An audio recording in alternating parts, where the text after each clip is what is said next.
When a 16-year-old girl found a dying stranger on a street corner the morning of her final exam, the test that would determine her entire future, she had seconds to decide: save herself or save someone she'd never met. What she chose changed 3 lives forever. Before we continue, please tell us, where in the world are you tuning in from? We love seeing how far our stories travel. Ruby Rhodes stood frozen on Hartwell Street at exactly 7:22 a.m. on a Tuesday morning that would fracture her life into before and after. Her backpack hung heavy on her shoulders, stuffed with 2 pencils, a calculator, and the student ID that was supposed to get her into the most important exam of her 16 years. But none of that mattered now, because slumped against a brick wall of Patterson Corner Store, barely visible in the early morning shadows, was a woman who couldn't breathe. Ruby's phone screen glowed in her trembling hand. 38 minutes until her final comprehensive exam started. 38 minutes to get across Cedar Grove, Illinois, board the bus, and make it to Lincoln Heights Academy before the doors closed. No exceptions, no makeups. Miss this test, repeat the entire junior year, watch all her friends graduate without her. The woman's head lifted slightly, and even in the dim light, Ruby could see the swelling, the pale, clammy skin, the way her chest heaved with shallow, desperate gasps. "Help!" The word came out as barely a whisper. "Please." Ruby's father's voice echoed in her head, the same warning he'd given her since she was old enough to walk to school alone. Keep your head down, stay safe, don't get involved in things that aren't your business. Every logical thought screamed at her to keep walking, to pretend she hadn't seen anything, to protect the future she'd worked so hard to build. But the woman's eyes found hers, pleading, terrified. Ruby's feet moved before her brain could stop them. She dropped to her knees beside the woman. Up close, she could see this wasn't just any woman. The expensive suit, designer handbag, diamond earrings catching the streetlight. This was someone important, someone who should have people to help her. But right now, she had no one except a 16-year-old girl who was supposed to be on a bus. What happened? What's wrong? Ruby's voice cracked with panic. The woman's lips moved, barely forming words. Her hand shot out with surprising strength and gripped Ruby's wrist. Banana! Ruby's mind raced through every health class, every biology lesson she'd absorbed in her relentless pursuit of good grades. The swelling throat, the hives crawling up the woman's neck, the wheezing breaths. Allergic reaction! You ate banana and you're having an allergic reaction? The woman managed the smallest nod, and then her eyes began to flutter closed. No! Stay with me! Please stay with me! Ruby looked around frantically. The street was completely empty. Patterson's wouldn't open for another hour. The autumn leaves rustled in the breeze, and somewhere in the distance a dog barked, but no help was coming. 7:26 a.m. Ruby's hands shook so badly she could barely unlock her phone. She dialed 911, her breath coming in short gasps that matched the woman's labored breathing. 911, what's your emergency? There's a woman, Hartwell Street, corner of 5th. She can't breathe, allergic reaction. Her throat is closing. Please send help now. Ma'am, help us on the way. Stay calm. Can you tell me? I can't stay, Ruby interrupted, her voice rising. Henderson Pharmacy, 2 blocks, EpiPen. She's going to die if I don't. She dropped the phone and ran. Her lungs burned. Her backpack slammed against her spine with every stride. She'd never been athletic. All her time went to studying, to trying to be perfect, to making her dad proud. But now she ran like her life depended on it. Because someone's life did depend on it. Ruby crashed through the door of Henderson Pharmacy's 24-hour emergency window, startling the night shift pharmacist so badly he knocked over his coffee. EpiPen, she gasped. Woman, dying, allergic reaction, banana, throat closing, please. The pharmacist, his name tag read Ron, took one look at the pure terror in this teenager's eyes and grabbed his keys. Anaphylaxis? Yes, she can't breathe. I don't know how long. Please, I have to go back. Ron's hands moved with practiced efficiency, pulling an epinephrine auto-injector from the locked cabinet. Do you know how to administer this? Health class, we practiced. Yes, I know. Outer thigh. Hold for 10 seconds. I know! Ruby was already moving toward the door. Thank you, thank you. Go. I'm calling it in. The run back felt longer. Every second stretched into an eternity. Ruby's mind kept conjuring the worst, arriving to find the woman already gone, the street corner empty except for a designer handbag and the ghost of a choice that came too late. But when she rounded the corner onto Hartwell Street, the woman was still there. Barely. Her breathing had deteriorated to a thin whistle. Her lips were taking on a blue tinge. One hand clutched at her throat in a futile attempt to pull in air that wouldn't come. Ruby dropped beside her, fingers fumbling with the EpiPen cap. Her hands wouldn't stop shaking. Health class had been one thing, a practice dummy, a classroom full of giggling students. No real stakes. This was different. This was life and death, and Ruby was the only one standing between them. She positioned the auto-injector against her outer thigh, right through the expensive suit pants. Please work. Please, please work. She pressed down hard. The click seemed impossibly loud in the quiet morning. Ruby held it there, counting in her head. 1, 2, 3. The woman's face was gray. 4, 5, 6. Was it supposed to take this long? 7, 8, 9. What if she'd done it wrong?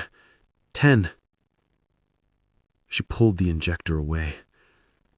For one terrible, endless moment, nothing happened. Then the woman gasped, a deep, ragged, beautiful inhale, and her eyes flew open. Ruby sat back on her heels, suddenly aware that tears were streaming down her face, that her whole body was shaking, that sirens were wailing in the distance. The woman's hand found hers and squeezed weakly. Ruby looked down at her phone screen. 8:17 a.m. 17 minutes after her exam had started. 17 minutes into a test she'd spent months preparing for.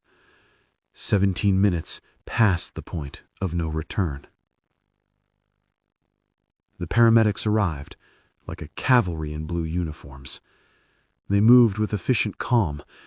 Asking Ruby questions, she answered automatically, while her brain tried to process what she'd just done, what she'd just lost. As they loaded the woman onto a stretcher, now stabilized and breathing normally, one of the paramedics, a woman with kind eyes and graying hair, squeezed Ruby's shoulder. You saved her life, sweetheart. That was textbook anaphylaxis response. How old are you? 16. 16! The paramedic shook her head in amazement. Most adults would have kept walking. You're something special, you know that. Ruby didn't feel special. She felt like she'd just thrown away her entire future for a stranger. The woman on the stretcher, now with an oxygen mask covering half her face, reached out and grabbed Ruby's hand one more time. Her eyes were clearer now, focused and intense. "Thank you," she whispered behind the mask.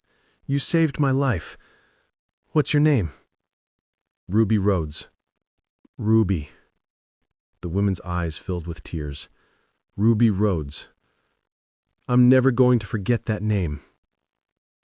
She started walking home, each step heavier than the last. The maple trees lining Hartwell Street had leaves just beginning to turn autumn colors. Ruby had always loved this time of year, the promise of change, of seasons shifting, of new beginnings. Now it just felt like endings. The walk home gave her too much time to think, too much time to replay every moment of the last hour, too much time to calculate exactly what she'd sacrificed. She thought about the polynomial equations she'd memorized, the essay structures she'd practiced, the 3 all-nighters she'd pulled in the past week alone, reviewing every possible topic that might appear on that exam. She thought about her father, Wesley, who worked 60 hours weeks at the warehouse so she could have a chance at college, who came home exhausted every night but still helped her study at their tiny kitchen table, who believed she was going to be the one to break them out of the cycle of barely making ends meet. What was she going to tell him? "Dad, I threw away everything we've worked for. I missed the exam.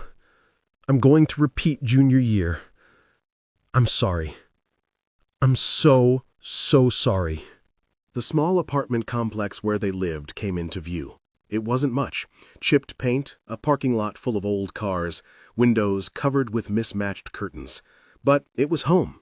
And right now, Ruby wanted nothing more than to crawl into her bed and pretend this morning had never happened.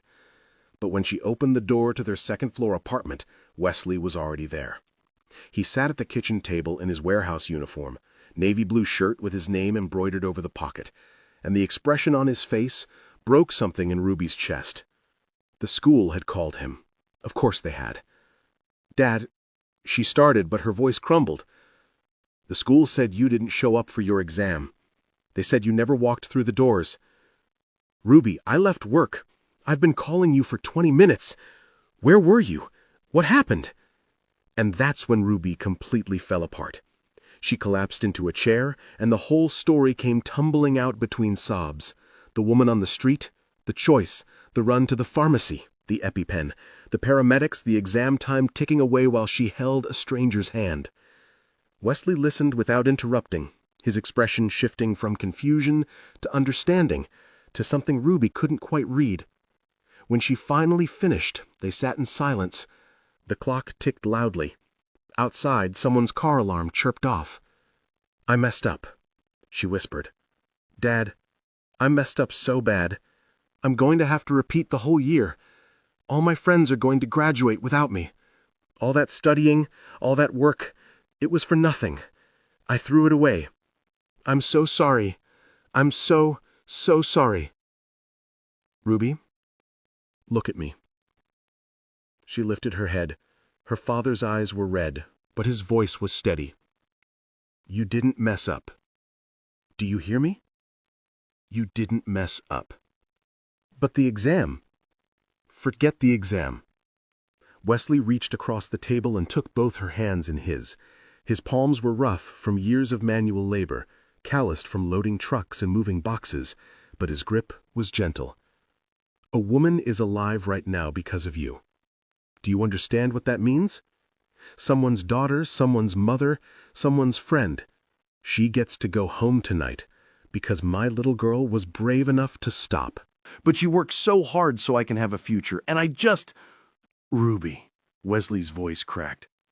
"Your mother and I, we didn't raise you to be successful. We raised you to be good. And today, you were good. Today, you were the person we always hoped you'd be." It was the first time he'd mentioned her mother in months. They didn't talk about Sarah Rhodes often. The grief was still too raw, even 5 years after she died in her sleep from an undiagnosed heart condition. 5 years since their world had split in half, leaving Wesley to raise their daughter alone on a warehouse worker's salary. Ruby had been 11 when she found her mother that morning, too young to understand the full weight of loss, but old enough to watch her father transform from a man who laughed easily to a man who carried worry like a second skin. "Mom would be disappointed in me," Ruby said quietly. "She always said education was the only way out."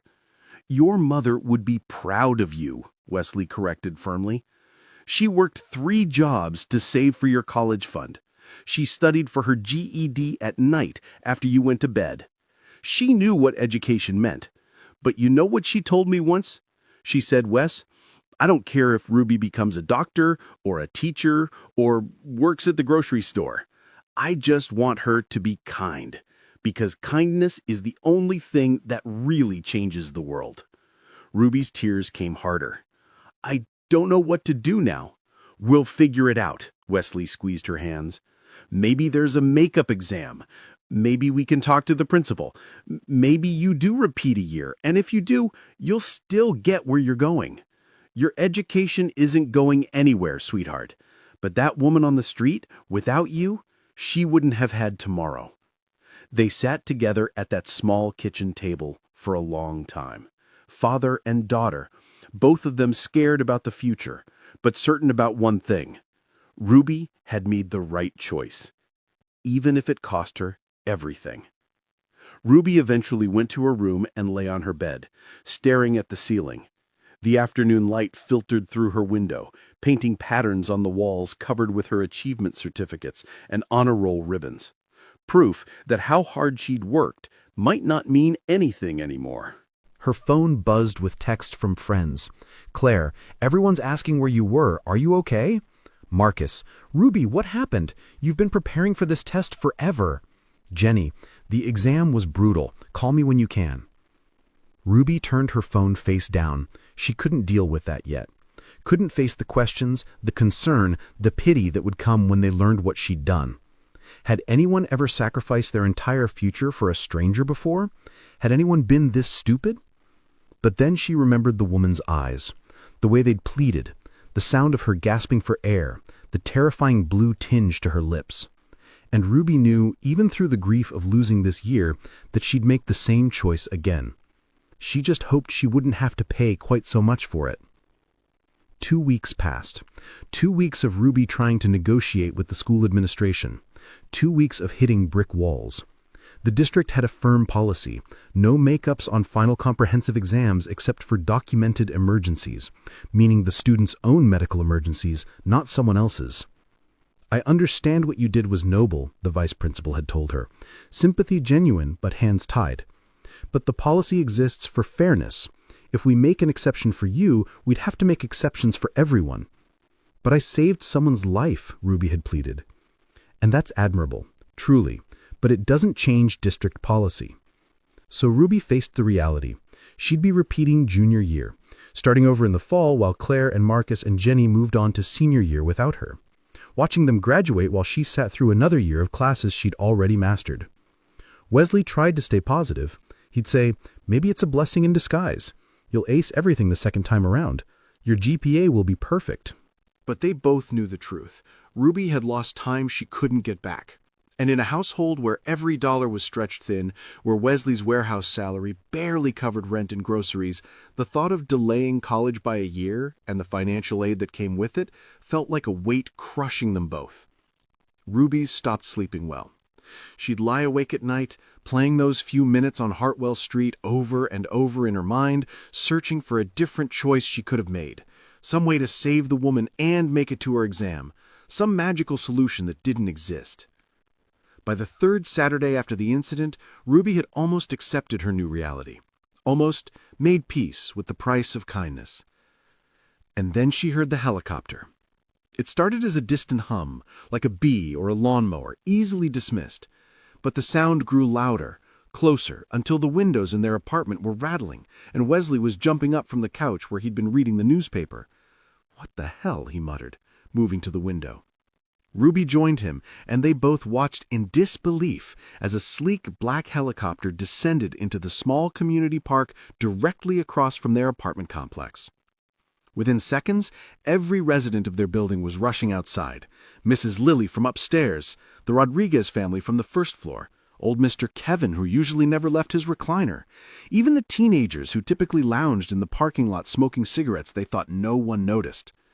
Everyone gathered on the sidewalk, staring as the helicopter touched down on the grass, its rotors kicking up leaves and debris in a dramatic swirl. Wesley put a protective arm around Ruby. "Stay close to me."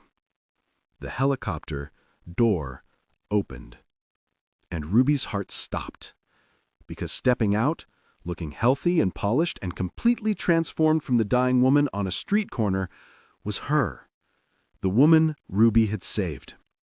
She wore an elegant cream-colored pantsuit, her dark hair styled perfectly, sunglasses perched on her head. She looked like someone who belonged on magazine covers, not in their struggling neighborhood where helicopters never, ever landed. The woman's eyes scanned the crowd of gawking residents, and when they landed on Ruby, her face broke into a smile that could have powered the whole building. She walked directly toward them, and the crowd parted instinctively, everyone too stunned to do anything but watch. "Ruby Rhodes?" the woman asked, though her expression said she already knew the answer. Ruby couldn't speak, could barely nod. "My name is Mila Hartley." She glanced at Wesley, taking in his protective stance, the resemblance in their features. "I must be her father. I can see where she gets her courage." Wesley's arm tightened around Ruby. "I'm Wesley Rhodes. What's this about?" Mila turned back to Ruby, and her eyes were glistening with unshed tears.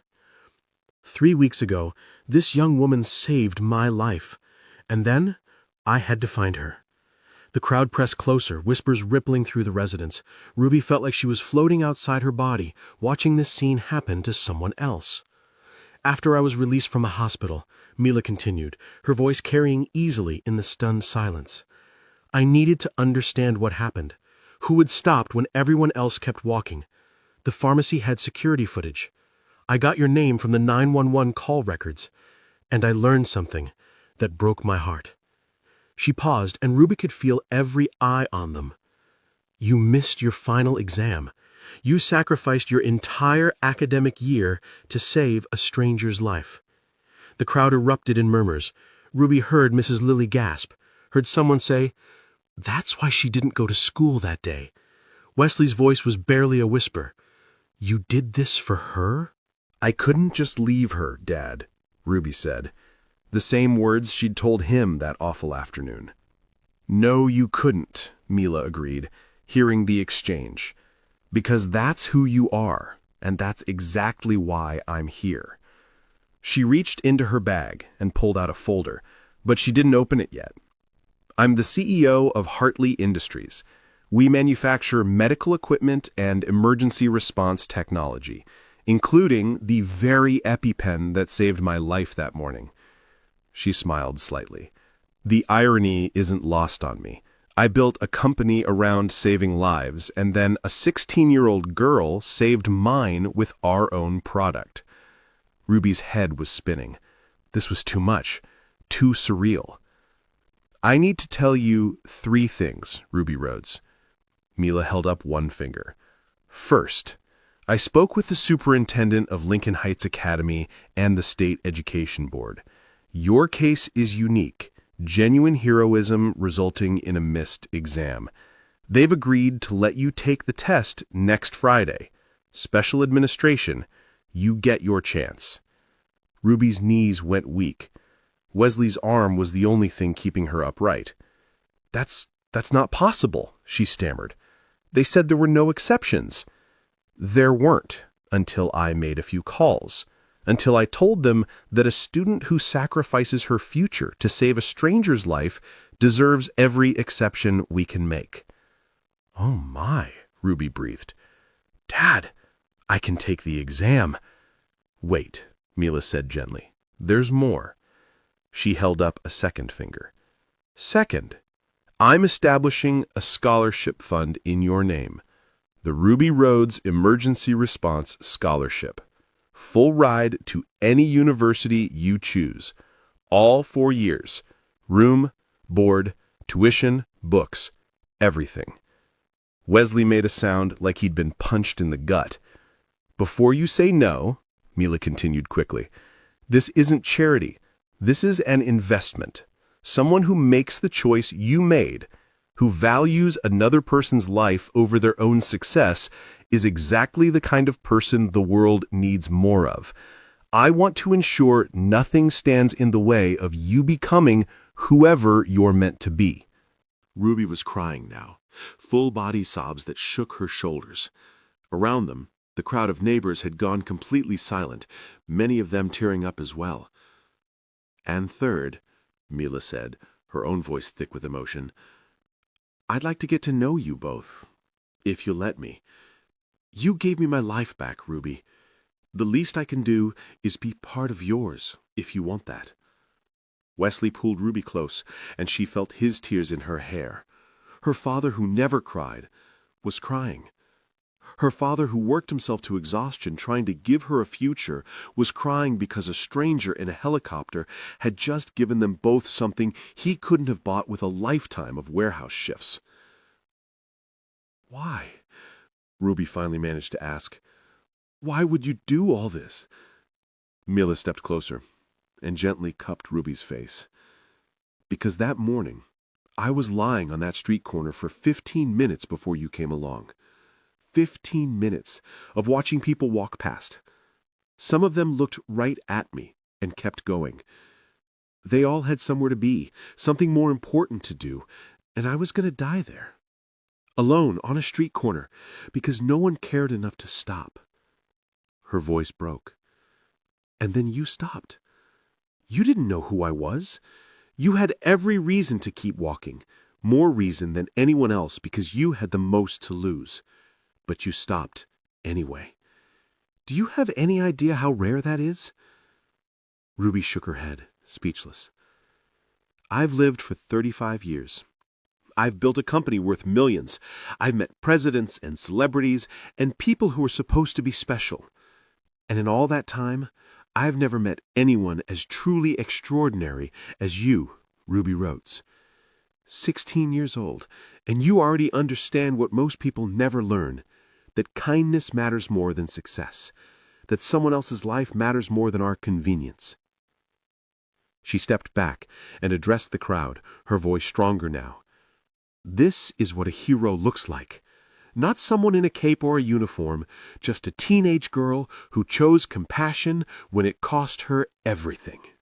The crowd erupted in applause, spontaneous, thunderous applause that echoed off the apartment buildings.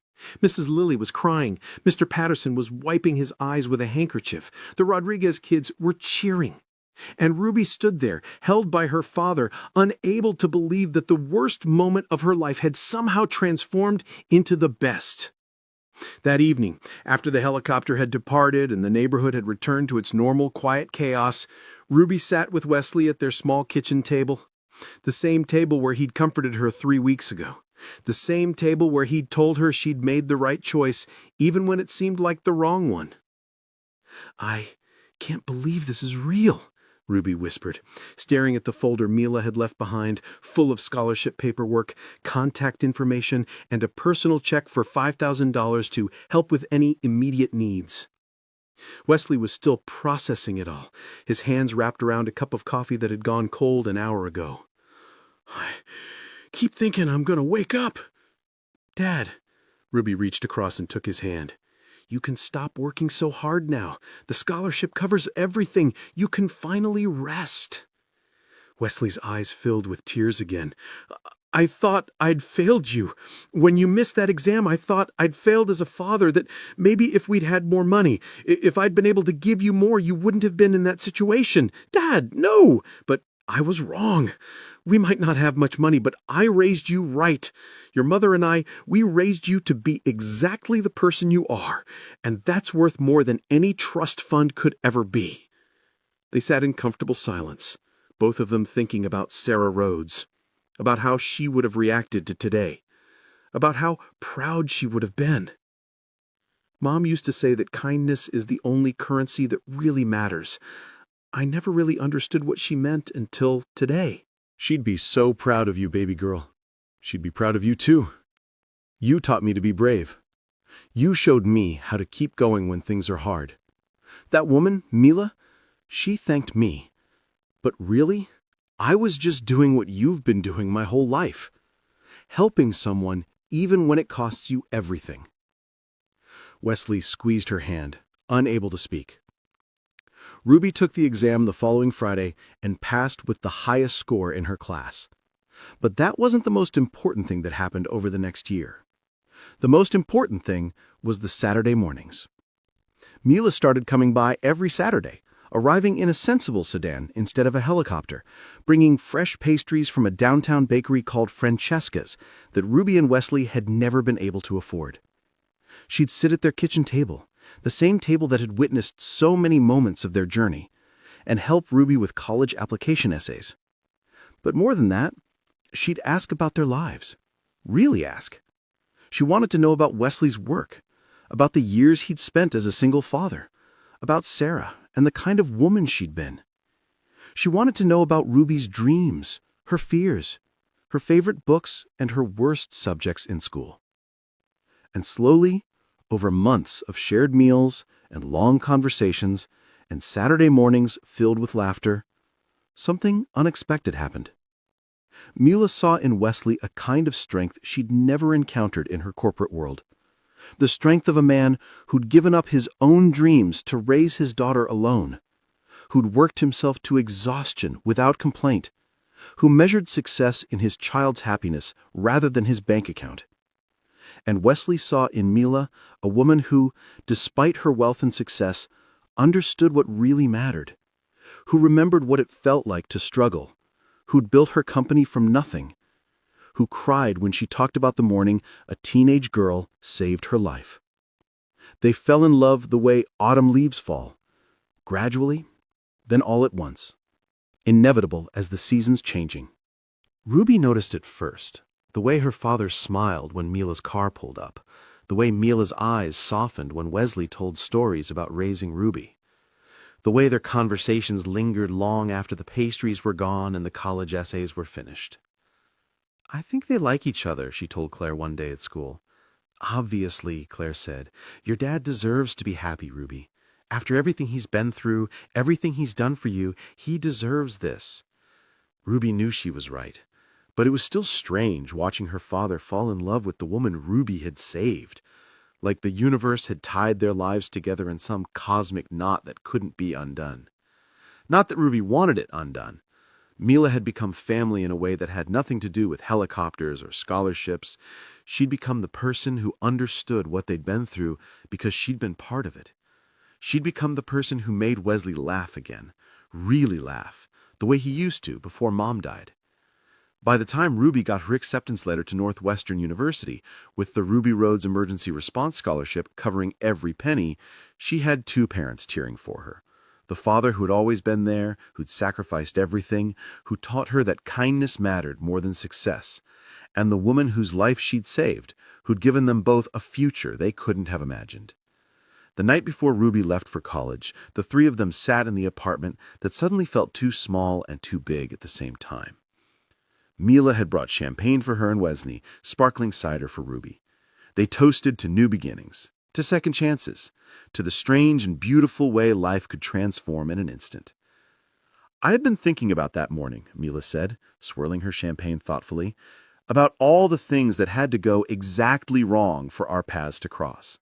"The banana smoothie," Wesley said with a slight smile. He'd heard this story dozens of times now, but he never tired of it. "The banana smoothie," Mila agreed. "I had stopped at this new cafe on my way to a board meeting. Never thought to ask about ingredients. Should have known better. I had avoided bananas my whole life after a mild reaction as a kid. Thought I'd outgrown it." "But you hadn't," Ruby said softly. "No. And 10 minutes after I drank that smoothie, I couldn't breathe. I tried to get help. I really tried. But everyone just kept walking." Mila's voice caught. "I watched at least 20 people pass by before you showed up. Some of them looked right at me. One man actually stepped around me like I was an obstacle on the sidewalk." "That's horrible," Ruby whispered. "That's reality," Mila said. "We live in a world where people are so focused on their own lives, their own problems, their own schedules, that they forget to see each other. And I was going to die because of it." She reached over and took Ruby's hand. "But then you didn't keep walking. You had more to lose than anyone else who passed me that morning. You had a test that would determine your entire future. You had every excuse to keep going, but you stopped anyway." "I couldn't not stop. I know Dad always told me to keep my head down, to not get involved, and I tried to listen to that voice. But there was this other voice that was louder, and it kept saying, 'What if that was your mom? What if someone had walked past her when she needed help?' And I just couldn't." Wesley's eyes filled with tears for what felt like the 100th time that year. "Your mother would be so proud of you, of the woman you're becoming. She'd be proud of all of us," Mila added. "Of Wesley for raising a daughter who understands what really matters. Of Ruby for having the courage to act on it. And maybe, if she's watching, she'd be happy that her family found someone else to love who loves them just as much." It was the first time Mila had acknowledged what was growing between her and Wesley, and the words hung in the air like a promise. Wesley reached over and took her hand. "Sarah would like you.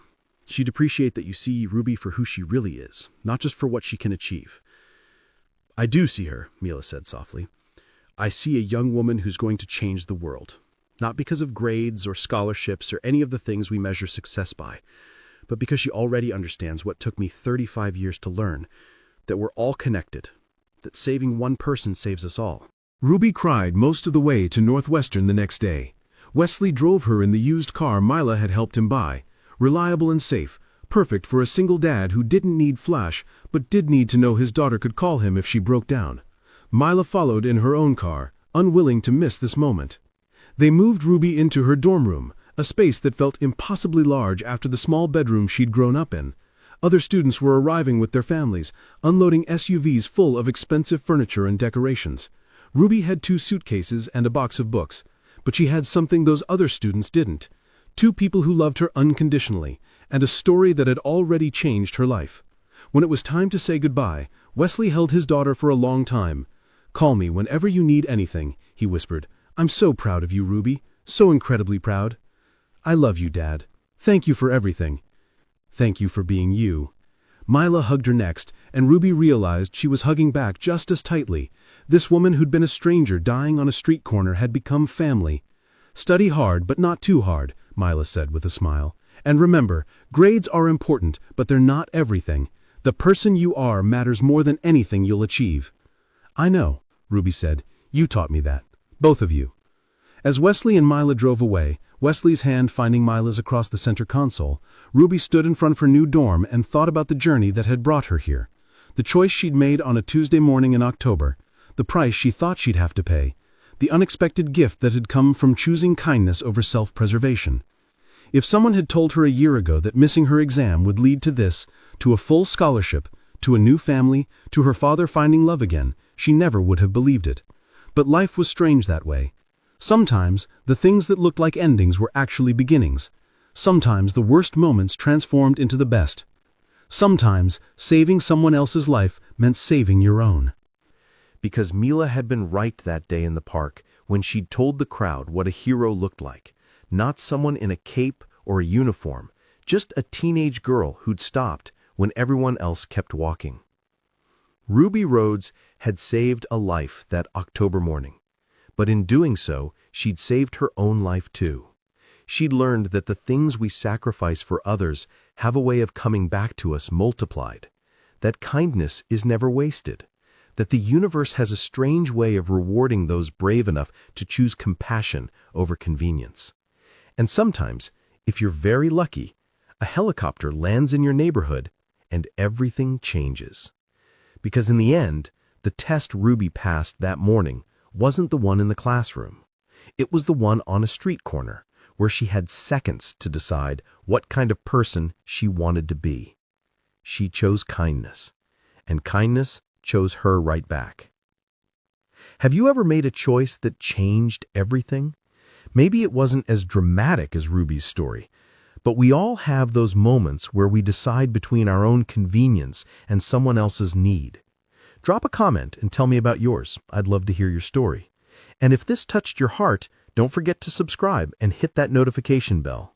Stories like Ruby's remind us that heroes don't always wear capes. Sometimes they're just 16-year-old girls running to pharmacies in the early morning. Thanks for watching, and I'll see you in the next one.